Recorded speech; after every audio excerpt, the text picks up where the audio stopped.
Margaret Higgins Sanger, born Margaret Louise Higgins, September 14, 1879 to September 6, 1966, also known as Margaret Sanger Slee, was an American birth control activist, sex educator, writer, and nurse. Sanger popularized the term birth control, opened the first birth control clinic in the United States, and established organizations that evolved into the Planned Parenthood Federation of America. Sanger used her writings and speeches primarily to promote her way of thinking. She was prosecuted for her book Family Limitation under the Comstock Act in 1914. She was afraid of what would happen, so she fled to Britain until she knew it was safe to return to the U.S. Sanger's efforts contributed to several judicial cases that helped legalize contraception in the United States. Due to her connection with Planned Parenthood, Sanger is a frequent target of criticism by opponents of abortion. However, Sanger drew a sharp distinction between birth control and abortion and was opposed to abortion through the bulk of her career. Sanger remains an admired figure in the American reproductive rights movement. She has been criticized for supporting eugenics. In 1916, Sanger opened the first birth control clinic in the United States, which led to her arrest for distributing information on contraception, after an undercover policewoman bought a copy of her pamphlet on family planning. Her subsequent trial and appeal generated controversy. Sanger felt that in order for women to have a more equal footing in society and to lead healthier lives, they needed to be able to determine when to bear children. She also wanted to prevent so-called back alley abortions, which were common at the time because abortions were illegal in the United States. She believed that while abortion was sometimes justified, it should generally be avoided, and she considered contraception the only practical way to avoid them. In 1921, Sanger founded the American Birth Control League, which later became the Planned Parenthood Federation of America. In New York City, she organized the first birth control clinic staffed by all-female doctors, as well as a clinic in Harlem with an all-African American advisory council, where African American staff were later added. In 1929, she formed the National Committee on Federal Legislation for Birth Control, which served as the focal point of her lobbying efforts to legalize contraception in the United States. From 1952 to 1959, Sanger served as president of the International Planned Parenthood Federation. She died in 1966, and is widely regarded as a founder of the modern birth control movement. Life. Early life. Sanger was born Margaret Louise Higgins in 1879 in Corning, New York, to Michael Hennessy Higgins, an Irish-born stonemason and free thinker, and Anne Purcell Higgins, a Catholic Irish-American. Michael Hennessy Higgins had emigrated to the United States at age 14 and joined the Army as a drummer at age 15, during the Civil War. After leaving the Army, Michael studied medicine and phrenology, but ultimately became a stonecutter, making stone angels, saints, and tombstones. Michael H. Higgins was a Catholic who became an atheist and an activist for women's suffrage and free public education. Anne was born in Ireland. Her parents brought the family to Canada during the potato famine. She married Michael in 1869. Anne Higgins went through 18 pregnancies with 11 live births in 22 years before dying at the age of 49. Sanger was the sixth of 11 surviving children, and spent much of her youth assisting with household chores and caring for her younger siblings. Supported by her two older sisters, Margaret Higgins attended Claverack College and Hudson River Institute, before enrolling in 1900 at White Plains Hospital as a nurse probationer. In 1902, she married the architect William Sanger and gave up her education.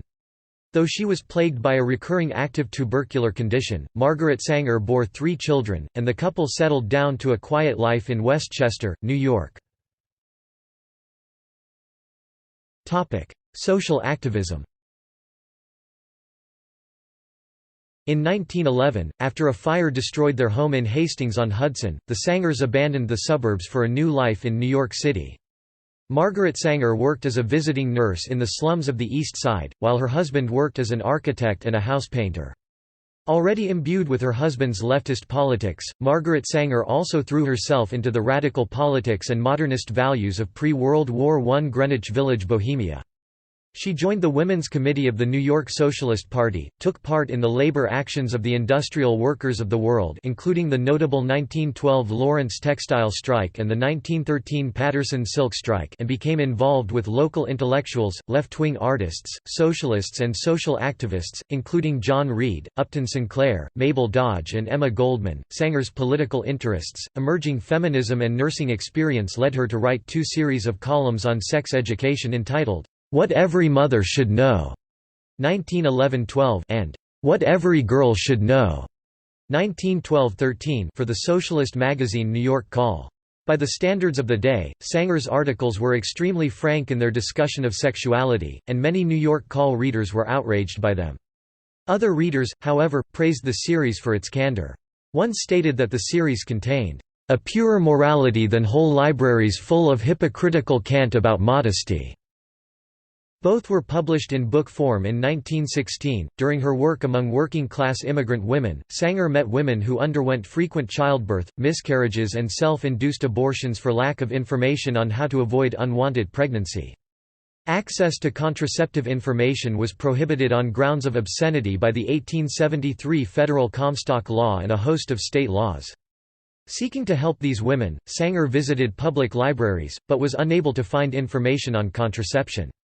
These problems were epitomized in a story that Sanger would later recount in her speeches. While Sanger was working as a nurse, she was called to the apartment of a woman, Sadie Sachs, who had become extremely ill due to a self-induced abortion. Afterward, Sadie begged the attending doctor to tell her how she could prevent this from happening again, to which the doctor simply advised her to remain abstinent. A few months later, Sanger was called back to Sadie's apartment. Only this time, Sadie died shortly after Sanger arrived.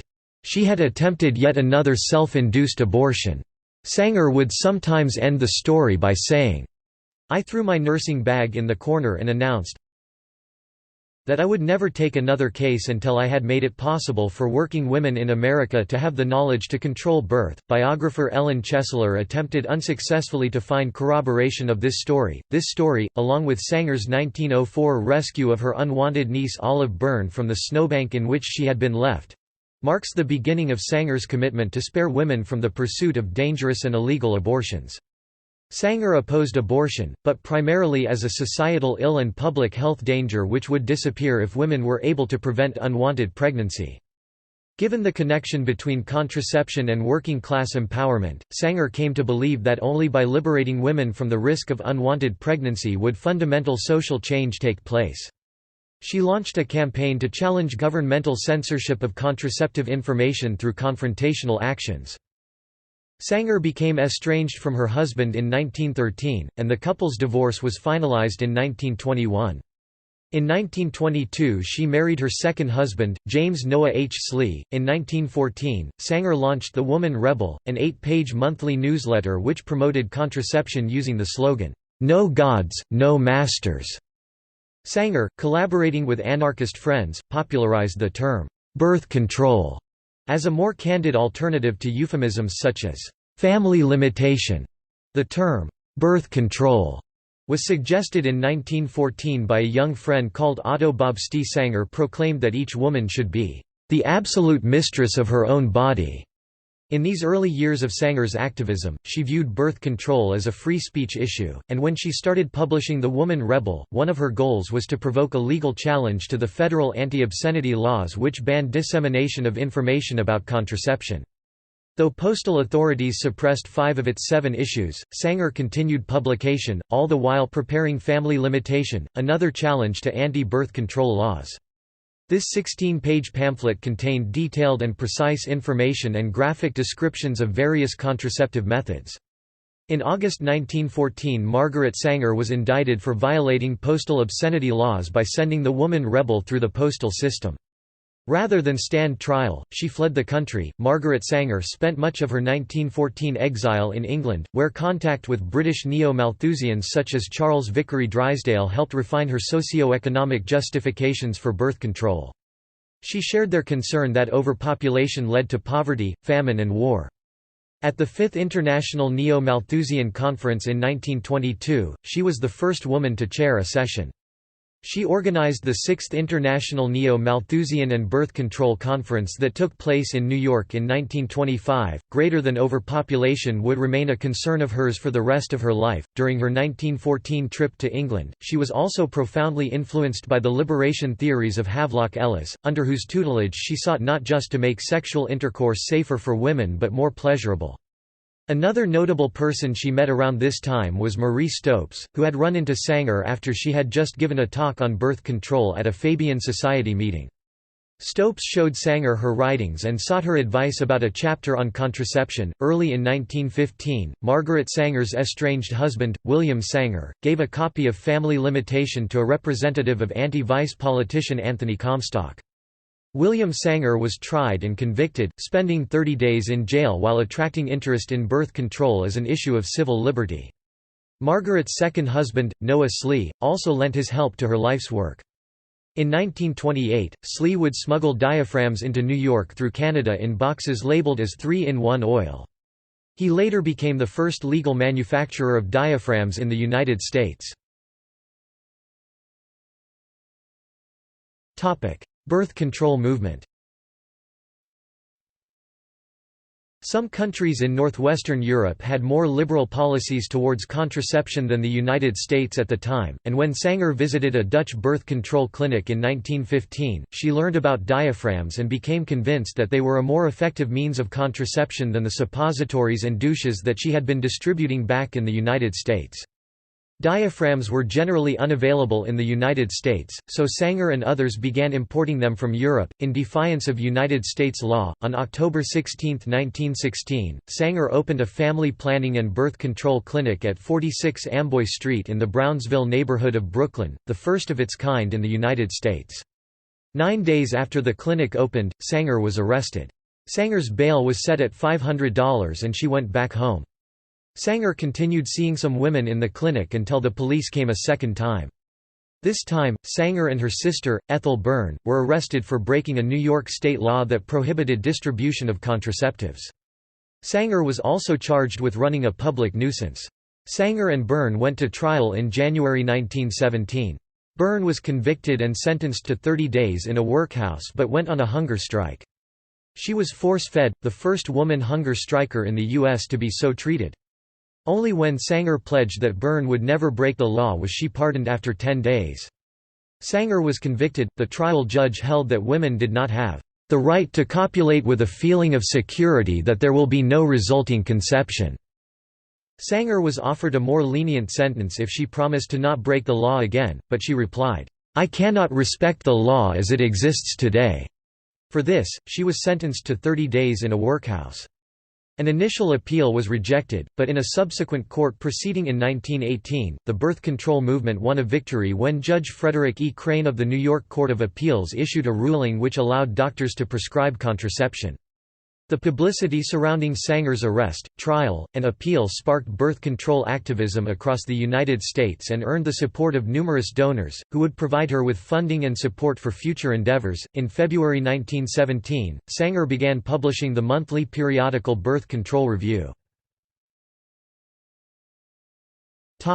American Birth Control League.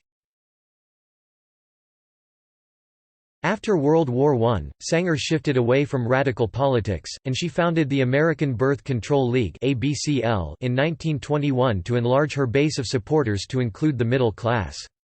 The founding principles of the ABCL were as follows: We hold that children should be 1 conceived in love, 2 born of the mother's conscious desire, 3 and only begotten under conditions which render possible the heritage of health.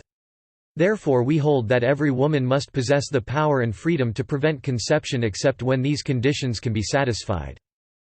After Sanger's appeal of her conviction for the Brownsville Clinic secured a 1918 court ruling that exempted physicians from the law prohibiting the distribution of contraceptive information to women provided it was prescribed for medical reason, she established the Clinical Research Bureau in 1923 to exploit this loophole. The CRB was the first legal birth control clinic in the United States, staffed entirely by female doctors and social workers. The clinic received extensive funding from John D. Rockefeller, Jr. and his family, who continued to make anonymous donations to Sanger's causes in subsequent decades. John D. Rockefeller, Jr. donated $5,000 to her American Birth Control League in 1924 and a second time in 1925. In 1922, she traveled to China, Korea, and Japan. In China she observed that the primary method of family planning was female infanticide, and she later worked with Pearl Buck to establish a family planning clinic in Shanghai. Sanger visited Japan 6 times, working with Japanese feminist Kato Shizu to promote birth control. This was ironic, since 10 years earlier Sanger had accused Kato of murder and praised an attempt to kill her. In 1928, conflict within the birth control movement leadership led Sanger to resign as the president of the ABCL and take full control of the CRB, renaming it the Birth Control Clinical Research Bureau (BCCRB), marking the beginning of a schism that would last until 1938. Sanger invested a great deal of effort communicating with the general public. From 1916 onward, she frequently lectured in churches, women's clubs, homes, and theaters to workers, churchmen, liberals, socialists, scientists, and upper-class women. She once lectured on birth control to the Women's Auxiliary of the Ku Klux Klan in Silver Lake, New Jersey. She wrote several books in the 1920s which had a nationwide impact in promoting the cause of birth control. Between 1920 and 1926, 567,000 copies of Woman and the New Race and the Pivot of Civilization were sold. She also wrote 2 autobiographies designed to promote the cause. The first, My Fight for Birth Control, was published in 1931 and the second, more promotional version, Margaret Sanger, an autobiography, was published in 1938. During the 1920s, Sanger received hundreds of thousands of letters, many of them written in desperation by women begging for information on how to prevent unwanted pregnancies. 500 of these letters were compiled into the 1928 book, Motherhood in Bondage. Work with the African American community. Sanger worked with African American leaders and professionals who saw a need for birth control in their communities. In 1929, James H. Hubert, a black social worker and the leader of New York's Urban League, asked Sanger to open a clinic in Harlem. Sanger secured funding from the Julius Rosenwald Fund and opened the clinic, staffed with black doctors, in 1930. The clinic was directed by a 15-member advisory board consisting of black doctors, nurses, clergy, journalists, and social workers. The clinic was publicized in the African American press as well as in black churches, and it received the approval of W. E. B. Du Bois, the co-founder of the NAACP and the editor of its magazine, The Crisis. Sanger did not tolerate bigotry among her staff, nor would she tolerate any refusal to work within interracial projects. Sanger's work with minorities earned praise from Martin Luther King, Jr., in his 1966 acceptance speech for the Margaret Sanger Award. From 1939 to 1942 Sanger was an honorary delegate of the Birth Control Federation of America, which included a supervisory role—alongside Mary Lasker and Clarence Gamble—in the Negro Project, an effort to deliver birth control to poor black people. Sanger, over the objections of other supervisors, wanted the Negro Project to hire black ministers in leadership roles. To emphasize the benefits of hiring black community leaders to act as spokesmen, she wrote to Gamble, "We should hire 3 or 4 colored ministers, preferably with social service backgrounds, and with engaging personalities. The most successful educational approach to the Negro is through a religious appeal. We don't want the word to go out that we want to exterminate the Negro population, and the minister is the man who can straighten out that idea if it ever occurs to any of their more rebellious members." New York University's Margaret Sanger Papers Project says that though the letter would have been meant to avoid the mistaken notion that the Negro Project was a racist campaign, conspiracy theorists have attempted to exploit the quotation. As evidence she led a calculated effort to reduce the black population against their will. Planned Parenthood era. In 1929, Sanger formed the National Committee on Federal Legislation for Birth Control in order to lobby for legislation to overturn restrictions on contraception. That effort failed to achieve success, so Sanger ordered a diaphragm from Japan in 1932, in order to provoke a decisive battle in the courts. The diaphragm was confiscated by the United States government, and Sanger's subsequent legal challenge led to a 1936 court decision which overturned an important provision of the Comstock laws which prohibited physicians from obtaining contraceptives. This court victory motivated the American Medical Association in 1937 to adopt contraception as a normal medical service and a key component of medical school curriculums. This 1936 contraception court victory was the culmination of Sanger's birth control efforts, and she took the opportunity, now in her late 50s, to move to Tucson, Arizona, intending to play a less critical role in the birth control movement. In spite of her original intentions, she remained active in the movement through the 1950s. In 1937, Sanger became chairman of the newly formed Birth Control Council of America, and attempted to resolve the schism between the ABCL and the BCCRB. Her efforts were successful, and the two organizations merged in 1939 as the Birth Control Federation of America. Although Sanger continued in the role of president, she no longer wielded the same power as she had in the early years of the movement, and in 1942, more conservative forces within the organization changed the name to Planned Parenthood Federation of America, a name Sanger objected to because she considered it too euphemistic. In 1948, Sanger helped found the International Committee on Planned Parenthood, which evolved into the International Planned Parenthood Federation in 1952, and soon became the world's largest non-governmental international women's health, family planning and birth control organization. Sanger was the organization's first president and served in that role until she was 80 years old. In the early 1950s, Sanger encouraged philanthropist Catherine McCormick to provide funding for biologist Gregory Pincus to develop the birth control pill, which was eventually sold under the name Enovid. Pincus had recruited Dr. John Rock, Harvard gynecologist, to investigate clinical use of progesterone to prevent ovulation. The Pill, 2009. PBS series. Retrieved November 29, 2009. Death.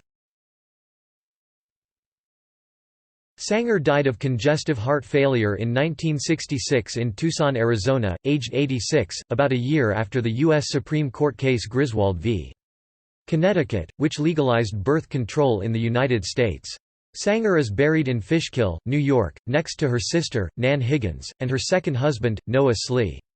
One of her surviving brothers was College Football Hall of Fame player and Pennsylvania State University head football coach Bob Higgins. Views. Sexuality. While researching information on contraception, Sanger read treatises on sexuality including The Psychology of Sex by the English psychologist Havelock Ellis and was heavily influenced by it. While traveling in Europe in 1914, Sanger met Ellis. Influenced by Ellis, Sanger adopted his view of sexuality as a powerful, liberating force. This view provided another argument in favor of birth control, as it would enable women to fully enjoy sexual relations without fear of unwanted pregnancy. Sanger also believed that sexuality, along with birth control, should be discussed with more candor, and praised Ellis for his efforts in this direction. She also blamed Christianity for the suppression of such discussion. Sanger opposed excessive sexual indulgence. She wrote that, "Every normal man and woman has the power to control and direct his sexual impulse. Men and women who have it in control and constantly use their brain cells thinking deeply, are never sensual." Sanger said that birth control would elevate women away from a position of being an object of lust and elevate sex away from purely being for satisfying lust, saying that birth control denies that sex should be reduced to the position of sensual lust, or that woman should permit herself to be the instrument of its satisfaction. Sanger wrote that masturbation was dangerous. She stated, "In my personal experience as a trained nurse while attending persons afflicted with various and often revolting diseases, no matter what their ailments, I never found anyone so repulsive as the chronic masturbator. It would not be difficult to fill page upon page of heart-rending confessions made by young girls, whose lives were blighted by this pernicious habit, always begun so innocently." She believed that women had the ability to control their sexual impulses, and should utilize that control to avoid sex outside of relationships marked by confidence and respect. She believed that exercising such control would lead to the strongest and most sacred passion. However, Sanger was not opposed to homosexuality and praised Ellis for clarifying, "...the question of homosexuals making the thing not exactly a perverted thing, but a thing that a person is born with different kinds of eyes, different kinds of structures and so forth. That he didn't make all homosexuals perverts. And I thought he helped clarify that to the medical profession and to the scientists of the world as perhaps one of the first ones to do that." Freedom of speech. Sanger opposed censorship throughout her career. Sanger grew up in a home where orator Robert Ingersoll was admired. During the early years of her activism, Sanger viewed birth control primarily as a free speech issue, rather than as a feminist issue, and when she started publishing The Woman Rebel in 1914, she did so with the express goal of provoking a legal challenge to the Comstock laws banning dissemination of information about contraception. In New York, Emma Goldman introduced Sanger to members of the Free Speech League, such as Edward Bliss Foote and Theodore Schroeder, and subsequently the League provided funding and advice to help Sanger with legal battles. Over the course of her career, Sanger was arrested at least 8 times for expressing her views during an era in which speaking publicly about contraception was illegal. Numerous times in her career, local government officials prevented Sanger from speaking by shuttering a facility or threatening her hosts. In Boston in 1929, city officials under the leadership of James Curley threatened to arrest her if she spoke. In response, she stood on stage, silent, with a gag over her mouth, while her speech was read by Arthur M. Schlesinger Sr. Eugenics. After World War I, Sanger increasingly appealed to the societal need to limit births by those least able to afford children. The affluent and educated already limited their childbearing, while the poor and uneducated lacked access to contraception and information about birth control. Here she found an area of overlap with eugenicists. She believed that they both sought to assist the race toward the elimination of the unfit. They differed in that, "Eugenists imply or insist that a woman's first duty is to the state, we contend that her duty to herself is her duty to the state." Sanger was a proponent of negative eugenics, which aimed to improve human hereditary traits through social intervention by reducing the reproduction of those who were considered unfit. Sanger's view of eugenics was influenced by Havelock Ellis and other British eugenicists, who held that environmentally acquired traits were inherited by one's progeny. Consequently, she rejected race and ethnicity as determining factors. Instead, she stressed limiting the number of births to live within one's economic ability to raise and support healthy children. This would lead to a betterment of society and the human race. Sanger's view put her at odds with leading American eugenicists, such as Charles Davenport, who took a racist view of inherited traits. She continually rejected their approach. In The Morality of Birth Control, a 1921 speech, she divided society into 3 groups: the educated and informed class that regulated the size of their families, the intelligent and responsible, who desired to control their families in spite of lacking the means or the knowledge, and the irresponsible and reckless people, whose religious scruples prevent their exercising control over their numbers.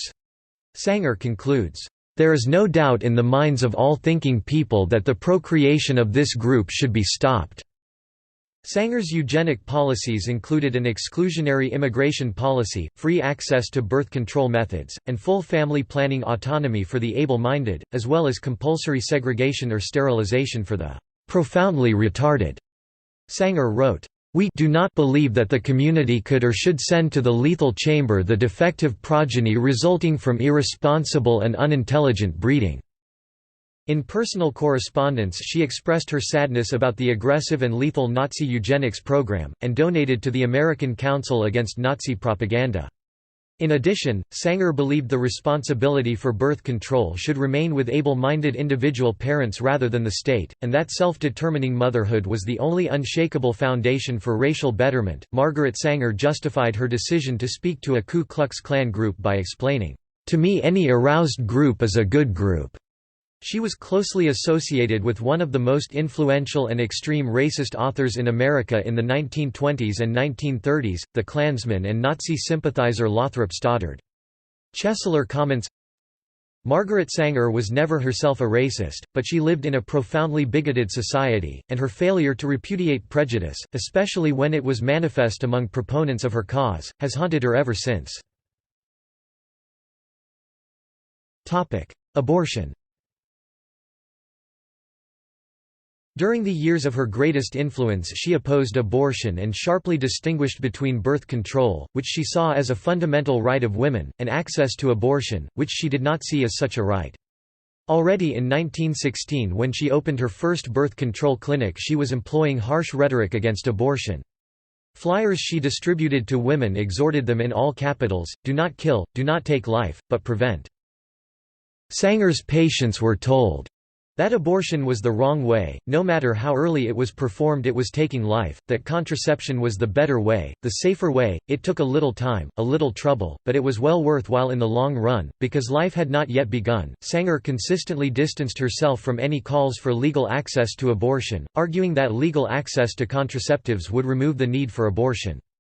Ann Hibner-Koblitz has argued that Sanger's anti-abortion stance contributed to the further stigmatization of abortion and impeded the growth of the broader reproductive rights movement. Legacy. Sanger's writings are curated by two universities. New York University's History Department maintains the Margaret Sanger Papers Project, and Smith College's Sophia Smith Collection maintains the Margaret Sanger Papers Collection. Sanger's story also features in several biographies, including David Kennedy's biography Birth Control in America, The Career of Margaret Sanger 1970, which won the Bancroft Prize and the John Gilmary Shea Prize. She is also the subject of the television films Portrait of a Rebel, The Remarkable Mrs. Sanger 1980, and Choices of the Heart, The Margaret Sanger Story 1995. In 2013, the American cartoonist Peter Bagge published Woman Rebel, a full-length graphic novel biography of Sanger. Sanger has been recognized with several honors.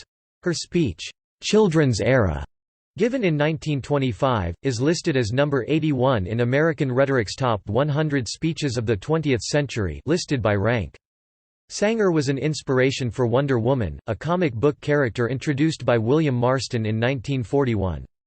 Marston was influenced by early feminist thought while in college, and later formed a romantic relationship with Sanger's niece, Olive Byrne. According to Jill Lepore, several Wonder Woman storylines were at least in part inspired by Sanger, like the character's involvement with different labor strikes and protests. Between and including 1953 and 1963, Sanger was nominated for the Nobel Peace Prize 31 times. In 1957, the American Humanist Association named her Humanist of the Year. In 1966, Planned Parenthood began issuing its Margaret Sanger Awards annually to honor individuals of distinction in recognition of excellence and leadership in furthering reproductive health and reproductive rights.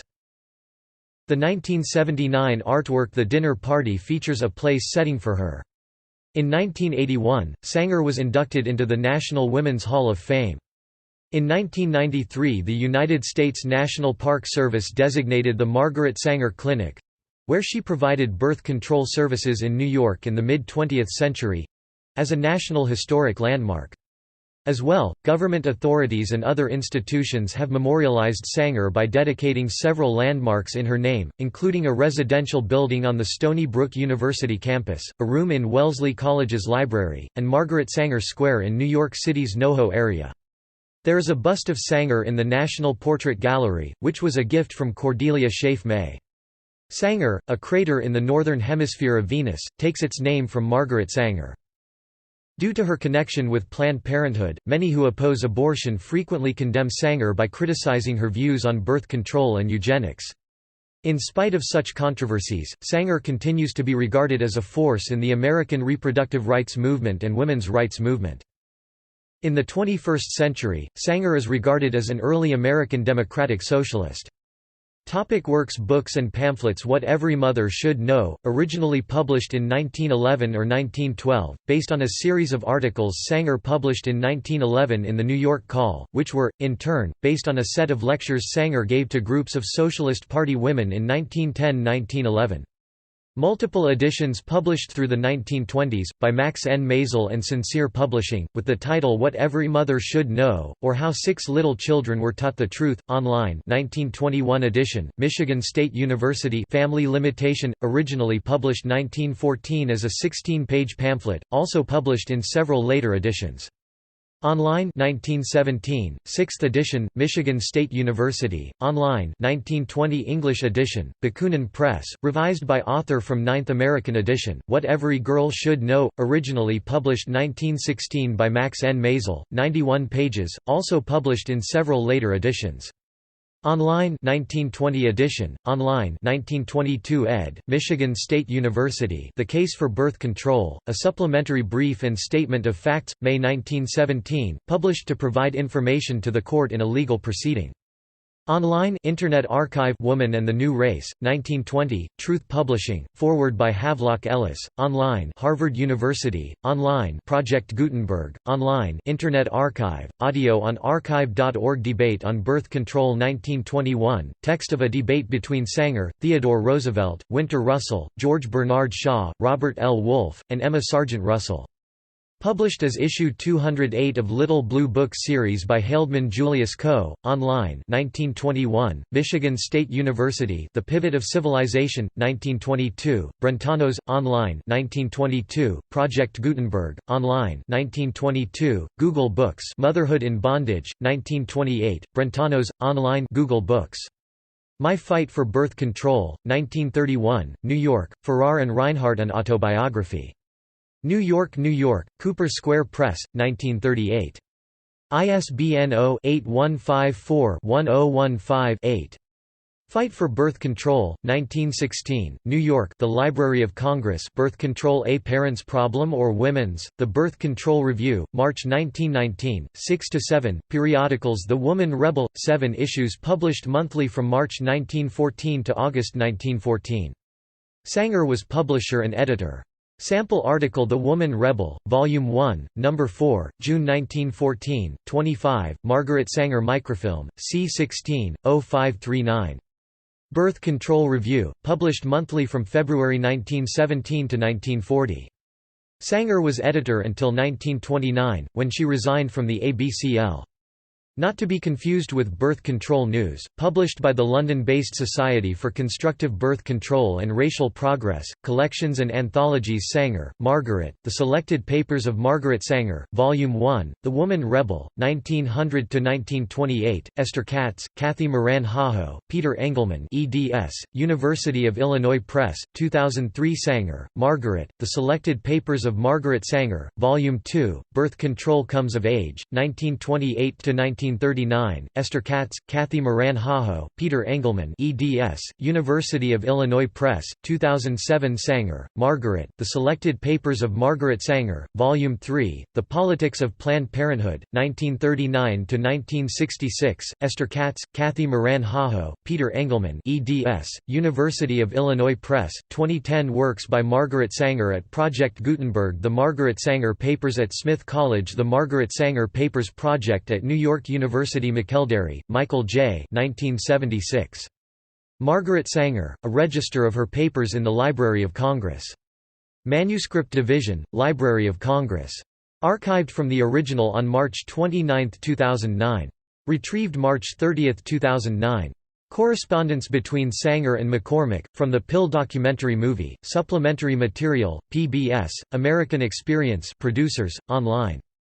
Speeches Sanger, Margaret, The Morality of Birth Control 1921. Sanger, Margaret, The Children's Era 1925. Sanger, Margaret, Woman and the Future 1937. See also Choices of the Heart, The Margaret Sanger Story Anthony Comstock Mary Ware Dennett Emma Goldman, political activist and writer Feminism, Movements and Ideologies aimed at establishing gender equality History of women in the United States List of women's rights activists Margaret Mead Fania Mindel Caroline Nelson Reproductive rights Upton Sinclair Mabel Sign Wadsworth Notes References Bibliography Bagg, Peter 2013. Woman Rebel. The Margaret Sanger Story. Montreal, Drawn and Quarterly. ISBN 978-1-77046-126-0. Baker, Jean 2011, Margaret Sanger, A Life of Passion, New York, Hill and Wang, ISBN 978-1-4299-6897-3 Black, Edwin 2012, War Against the Weak, Eugenics and America's Campaign to Create a Master Race, Washington, D.C., Dialogue Press, ISBN 978-0-914153-29-0 Blanchard, Margaret 1992, Revolutionary Sparks, Freedom of Expression in Modern America, New York, Oxford University Press, ISBN 978-0-19-505436-1 Bronsky, Michael 2011, A Queer History of the United States, Boston, Beacon Press, ISBN 978-0-8070-4439-1 Buchanan, Paul 2009, American Women's Rights Movement, A Chronology of Events and of Opportunities from 1600 to 2008, Boston, Brandon Books, ISBN 978-0-8283-2160-0 Chesler, Ellen 2007, Woman of Valor, Margaret Sanger and the Birth Control Movement in America, New York, Simon & Schuster, ISBN 978-1-4165-4076-2 Coates, Patricia 2008, Margaret Sanger and the Origin of the Birth Control Movement, 1910–1930, The Concept of Women's Sexual Autonomy, Lewiston, NY, Edwin Mellon Press, ISBN 978-0-7734-5099-8 Cohen, Warren 2009, Profiles in Humanity The Battle for Peace, Freedom, Equality, and Human Rights, Lanham, M.D., Roman and Littlefield, ISBN 978-0-7425-6702-3 Coigny, Virginia 1969, Margaret Sanger, Rebel with a Cause, Doubleday Cox, Vicky 2004, Margaret Sanger Rebel for Women's Rights, New York, Infobase, ISBN 978-1-4381-0759-2 Craig, Lane 2013, When Sex Changed Birth Control Politics and Literature Between the World Wars, City, Rutgers University Press, ISBN 978-0-8135-6212-4 Dietrich, Alicia 2010, What Every Girl Should Know, The Birth Control Movement in the 1910s, Cultural Compass at the Harry Ransom Center Engelman, Peter 2011, A History of the Birth Control Movement in America, Santa Barbara, Calif., Prager, ISBN 978-0-313-36509-6 Franks, Angela 2005, Margaret Sanger's Eugenic Legacy The Control of Female Fertility, Jefferson, N.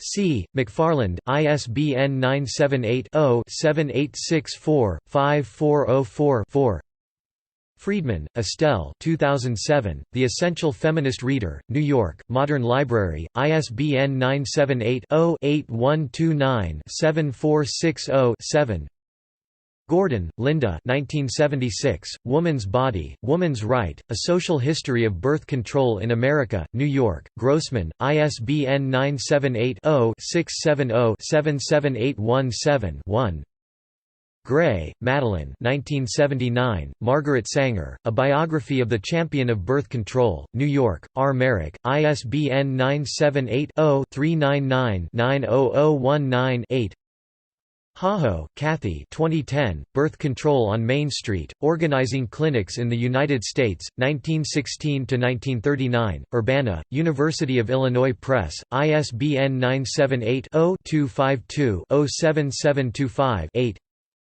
Hale, Robert April 11, 1925. The Child Who Was Mother to a Woman. Profiles. The New Yorker, 1 8, 11–12. Katz, Esther, Peter C. Engelman, Kathy Moran Haho 2002, The Selected Papers of Margaret Sanger, Volume 1, The Woman Rebel. Urbana, University of Illinois Press. ISBN 0-252-02737-X. Hitchcock, Susan 2008, Roe v. Wade, Protecting a Woman's Right to Choose, New York, Chelsea, ISBN 978-1-4381-0342-6 Katz, Esther 2000. Sanger, Margaret. American National Biography Online, New York, Oxford University Press. Kennedy, David 1970, Birth Control in America, The Career of Margaret Sanger, New Haven, Yale University Press, ISBN 978-0-300-01495-2 Kevels, Daniel 1985, In the Name of Eugenics, Genetics and the Uses of Human Heredity, Berkeley and Los Angeles, University of California Press, ISBN 978-0-520-05763-0. Later, Lawrence 1975, The Margaret Sanger Story and the Fight for Birth Control, Westport, Conn, Greenwood Press, ISBN 978-0-8371-7076-3. Later, Lawrence and Meltzer, Milton 1969, Margaret Sanger, Pioneer of Birth Control, Crowell.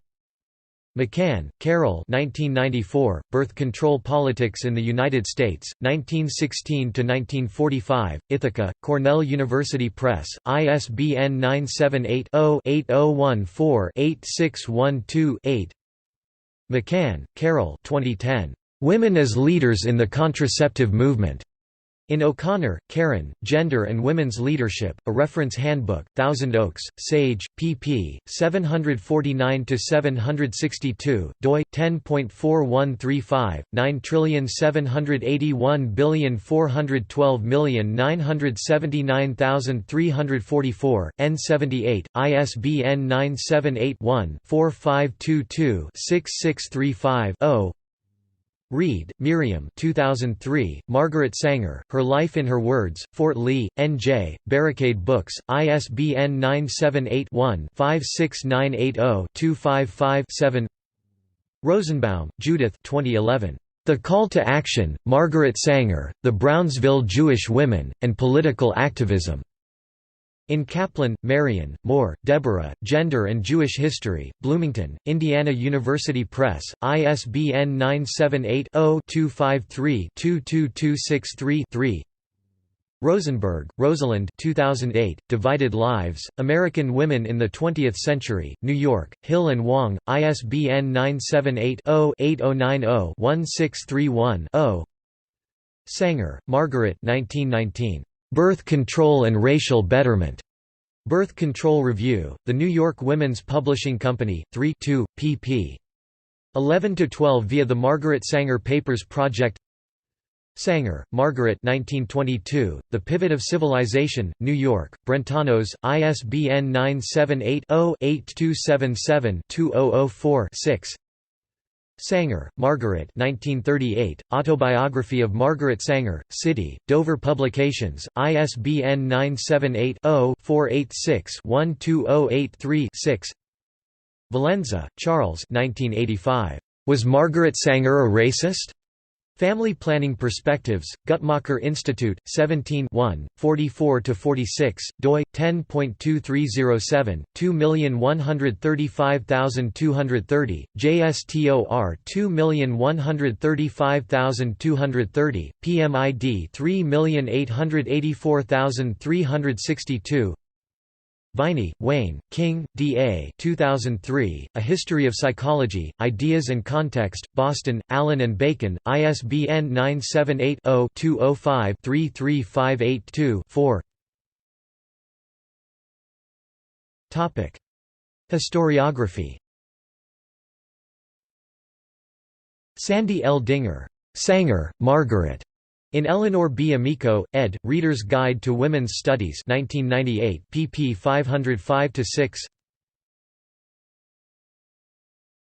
505–6. External links. Works by Margaret Sanger at Project Gutenberg. Works by or about Margaret Sanger at Internet Archive. Works by Margaret Sanger at LibriVox public domain audiobooks.